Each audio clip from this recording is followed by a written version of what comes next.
পৃথিবীর সমস্ত দেশের সরকার প্রধানরা কোথায় থাকে সেটা আমেরিকা বলতে পারবে। এটা হলো ইন্টারনেটের কুফল। সুফল অনেক, কুফলটা এটা, প্রত্যেকটা প্রেসিডেন্ট অথবা প্রধানমন্ত্রীর চিপ লাগানো থাকে যা দেখে আমেরিকা। কোন দেশের সরকার প্রধান কি করে আমেরিকা তা জানে। আপনি এটা মানেন আর নাই মানেন, একটু এদিক সেদিক হইতে পারে কিন্তু সেটা জানে। তার প্রমাণ ইরানের কয়েকজনের মৃত্যু, লাদেনকে মারা, সাদ্দামকে মারা, সবই ঠিক। কিছু সময়ের জন্য নাটক করে, কিন্তু তারা একটা নির্দিষ্ট জায়গা বুঝে যে এই জায়গাতে উনি আছে এবং এই কাজ করতেছে। আপনারা কি কোনো সময় ভেবে দেখেছেন আমেরিকার কাছাকাছি দেশগুলোতে আমেরিকার বিরোধী কোনো দেশ নাই কেন? ভেবেছেন কোনো সময়? কাছাকাছি দেশ আলাস্কা, আচ্ছা আলাস্কা ওনাদেরই, তারা কানাডা ওনাদের বিরুদ্ধে না। এরপরে এদিকে পিছনের নিচের দিকে মেক্সিকো, কিউবা, ভেনেজুয়েলা সাইজ করে দিচ্ছে, কিউবাকেও সাইজ করে দিচ্ছে। তার মানে তারা একটু মাথা চারা দিছিল।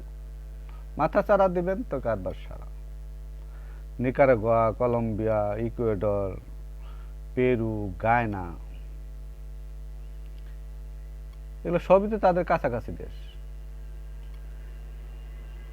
কেউ আমেরিকার বিরুদ্ধে কথা বলে না কেন? বলতে দেয় না। কে কে বলতে নিছে? কিউবা, ফিদেল ক্যাস্ট্রো নাই। ভেনেজুয়েলা এখন আমেরিকা থাকে। তার মানে ভেনেজুয়েলা এখন প্রায় 52তম অথবা বলেন আর 51তম বলেন। যদি ইসরায়েলকে 52-51 বলেন তো এটা 52, আর এটা যদি 50 বলেন তাহলে 51তম প্রদেশ বা অঙ্গরাজ্য। কি মিলে না? একটু দূরে আছে ব্রাজিল।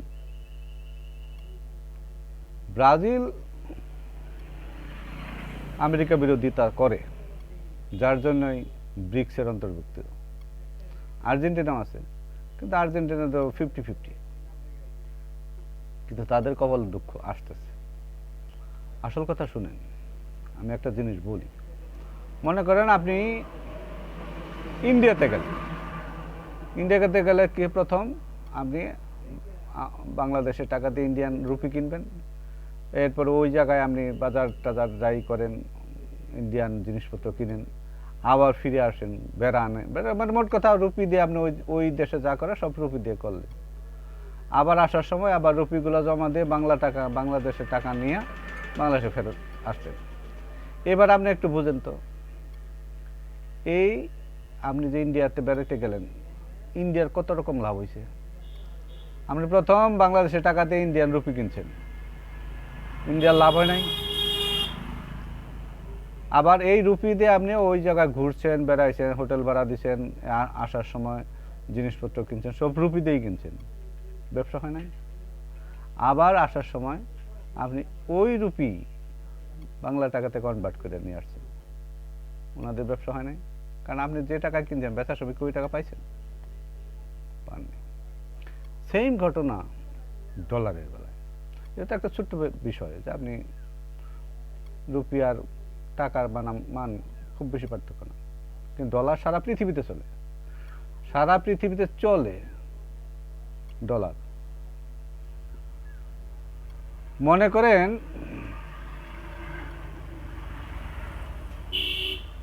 আমেরিকার ডলার সারা পৃথিবীতে চলে, তাহলে কি তারা ওই টাকা যে সময় বিক্রি করে, ডলার যে সময় বিক্রি করে, ওই সময় লাভ করে না? আবার আমেরিকার অস্ত্র শস্ত্র আপনি যে দেশে বিক্রি করে, যে দেশের কাছে, ওই দেশ তো ওই ডলার দিয়েই কিনে, ওই ডলার দিয়েই ওই অস্ত্রগুলো কিনতে হয়। তার মানে ডলার আপনি একবার কিনলেন টাকা দিয়ে অথবা রুপি দিয়ে যাই বলেন, এরপরে আপনি অস্ত্র কিনলেন, অস্ত্র কেনার বেলা আবার এই ডলার দিয়ে কিনলেন, আপনার টাকা কিন্তু নেয় নাই সে, ওই ডলারই নিছে। ওইবার আপনি কয় রকম লাভ হয়েছে আপনি হিসাব করেন। আপনি ডলার দিয়েই আপনি ওদের অস্ত্র কিনে আনলেন, বুঝছেন তো? ডলারের ব্যবসা, এই ব্যবসা কে ছাড়ে? এই ব্যবসা আমেরিকা সবসময় করতেছে, যার জন্য বলে আমেরিকা নাম্বার 1। আরেকটা কাজ করে, সম্পদ লুণ্ঠনের বেলা আমেরিকার চেয়ে শ্রেষ্ঠ বর্তমান গত 100 বছরের মধ্যে আর নাই। সম্পদ লুণ্ঠন, অন্য দেশের সম্পদ লুণ্ঠন, এটা মাটি আর টাকার মধ্যে কি পার্থক্য বলেন? একটা স্থায়ী আর একটা অস্থায়ী। এবার মনে করেন ভেনেজুয়েলা প্রেসিডেন্টকে নিয়ে গেছে, উদ্দেশ্য কি? উদ্দেশ্য তাদের তেল সম্পদ সব তারা ভোগ করবে, যত টাকা খরচ হয়েছে তার চেয়ে অন্তত কয়েক হাজার গুণ বেশি নেবে। এবং পর্যায়ক্রমে আপনি দেখেন সব জায়গায় তারা এই কাজটা করে, এবং এইভাবেই তারা ধনী। ইরাক বেশি দূরে না তো, ইরাক, আফগানিস্তান, ইরানকে কয়েকবার, গাজা, ফিলিস্তিন সব সর্বনাশ, সবই স্থায়ী সম্পদ। তার মানে কি, প্রাকৃতিক সম্পদে ভরপুর দেশগুলো ধ্বংস করে দিয়েছে, যাওয়ার সময় ফেলে গেছে। একটা জিনিস আবার তারা উস্তাদ, টাকা যদি আপনি ইনকাম করেন তাহলে লজ্জা থাকা যাবে না। আফগানিস্তান থেকে যেভাবে গেছে আমেরিকা, লজ্জাস্কর বিষয়, ঠিক তো? আমার মনে হয় ইরান থেকে এইভাবেই যাবে, কিন্তু কাজের কাজ কইরা পরে যাবে, যে কাজে তারা এসেছে। কারণ তারা ডলার নেওয়ার জন্য আসে নাই, কারণ ডলার তো তারাই বানায়, ওটা কাগজ দিয়ে বলেন, চামড়া দিয়ে বলেন, ওটা ওদেরই টাকা, ওদের টাকা তো। এইবার ওনারা আসছে অস্থায়ী সম্পদ না, স্থায়ী সম্পদ নেওয়ার জন্য, প্রাকৃতিক সম্পদ নেওয়ার জন্য। প্রাকৃতিক সম্পদ নেওয়া হয়ে গেলে ওনারা চলে যাবে, কিন্তু যদি তারা না পারে তারা তাহলে খত দেওয়া চলে যাবে, কারণ তারা খত দিলেও লজ্জা পায় না। একটা কথা আছে না, দুধ দেয় গায়ে লাথি খাওয়া ভালো। দুধ দেয় সেটা লাথি খাইলেও ভালো, কারণ হলো দুধ দিতেছে তো। দু একবার কান ধরে ধরুক, অসুবিধা নেই তো। আফগানিস্তান কান ধরছে না, কিন্তু একটা জিনিস মনে রাখবেন ট্রাম্প সাহেব, পৃথিবীর হিসাব বড় কঠিন। ব্রিটিশ সাম্রাজ্যে সূর্য অস্ত যেত না, এখন কি যায়? এখন সূর্যাস্ত যায়? একটু ভেবে দেখেন তো। ব্রিটিশ সাবরা, পাউন্ড কি এখন আগের মতো চলে? তা আপনাদের বানানো টাকা চলে না, যার জন্য পৃথিবী সাইক্লিক ওয়াটারের নিয়মে চলে। সাইক্লিক ওয়াটারের নিয়মে পৃথিবী চলে, এ বি কে ধরবে, বি সি কে ধরবে, সি আবার এ কে ধরবে, সি কিন্তু ডি কে ধরবে না, এ কে ধরবে আবার।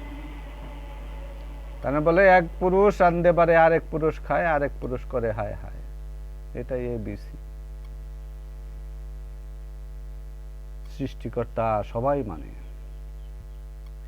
খ্রিস্টানরাও মানে সৃষ্টিকর্তাকে, সবাই মানে, সব।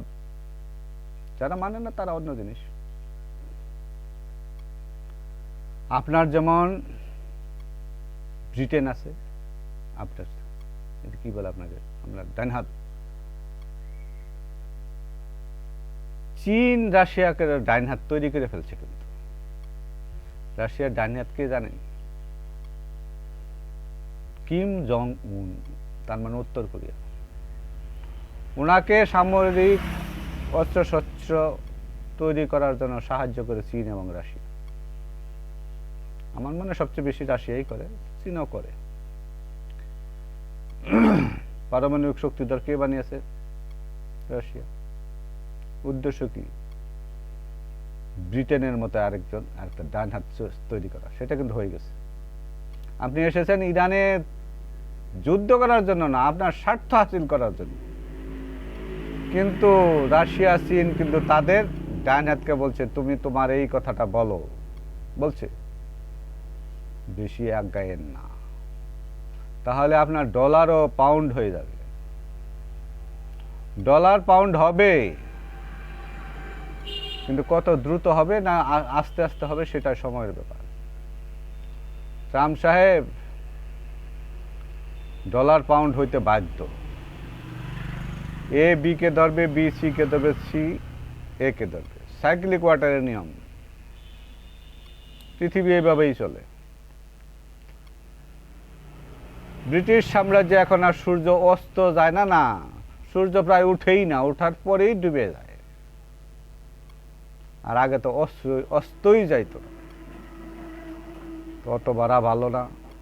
পৃথিবী মানুষ শান্তিতে থাকুক, এই অনুরোধটা আপনাদের প্রতি থাকবে। সৃষ্টিকর্তার বিরুদ্ধে হাত দিয়েন না, তাহলে আপনাদেরও ব্রিটিশ সাম্রাজ্যের মতো হয়ে যাবেন। আমেরিকার অনেক আছে, ওদের রাজা বলায় নীতি বদলায় না, কিন্তু সেটাও বদলাবে। এই চিন্তাটা একসময় কিন্তু লন্ডন তথা ব্রিটিশ সাম্রাজ্য করে নাই। ব্রিটিশ সাম্রাজ্যেরা ওই সময় চিন্তা করতো যে না, আমাদের পতন কোনোদিনও হবে না। পতন হয়েছে তো, এবার আপনার কথায় চলে ব্রিটিশরা, অথচ আপনার দেশটাই এক সময় ব্রিটিশরা শাসন করত। দেখেন কোথার খেলা কোথায় যায়। তাহলে এই রঙ্গটা কেন? পৃথিবীর মানুষের জীবন নিয়ে কেন খেলছেন? এই খেলা শেষ কোথায়? ইরান পারমাণবিক অস্ত্র বানাবে, তাতে আপনার সমস্যা কোথায়? কোনো সমস্যা না। সমস্যা আছে, আপনি আসলে পারমাণবিক অস্ত্র ধ্বংস করার জন্য আপনি আসেন নাই তো, আপনি আসছেন আপনার স্বার্থ হাসিল করার জন্য। ভেনেজুয়েলার প্রেসিডেন্টকে নিয়ে আপনাদের বাড়িতে রেখে দিয়েছেন।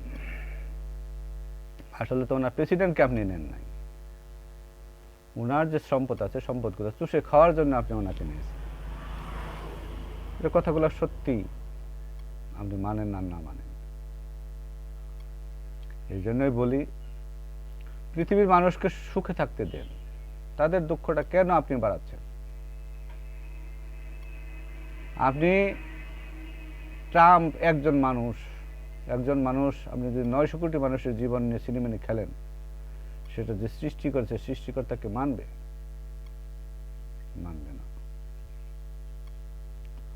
দেখেন খেলতে পারেন খেলেন, কিন্তু সামনের পিছনে দেখে পরে চলবেন। কারণ আপনার কাছে চিপস আছে তো, চিপস ডাটার চিপস লাগানো আছে তো, আপনি দেখেন কে কি করছে, কোন জায়গায় কে কি করছে আপনি দেখেন। ইউক্রেনে কয়টা বোমা সারাদিনে মারা হয় কেউ কি এখন জানে? রাশিয়া কয়টা বোমা মারে ইউক্রেনে? সব পিছনে ফেলে দিচ্ছেন। ভেনেজুয়েলা প্রেসিডেন্ট কি বিচার করছেন কেউ কি জানে? গাজায় কি হচ্ছে কেউ কি জানে? এটা হলো আমাদের সাবেক প্রধানমন্ত্রী অবশ্যই এই নিয়মটা মানত। কিরকম? একটা ঘটনার পরেই আরেকটা ঘটনা ঘটতো, তার মানে আগের ঘটনা সবাই ভুলে দিত। এইভাবেই চলবে পৃথিবী। বিনীত অনুরোধ ট্রাম্প সাহেব, পৃথিবীর মানুষগুলোকে বাঁচতে দেন, পৃথিবীটা ধ্বংস করেন না। ধ্বংস আপনি পৃথিবীর মানুষগুলোকে মারবেন, কিন্তু এটাও তো ঠিক, আপনিও তো একজন মানুষ, আপনিও তো একদিন মরবেন না? ভালো থাকেন।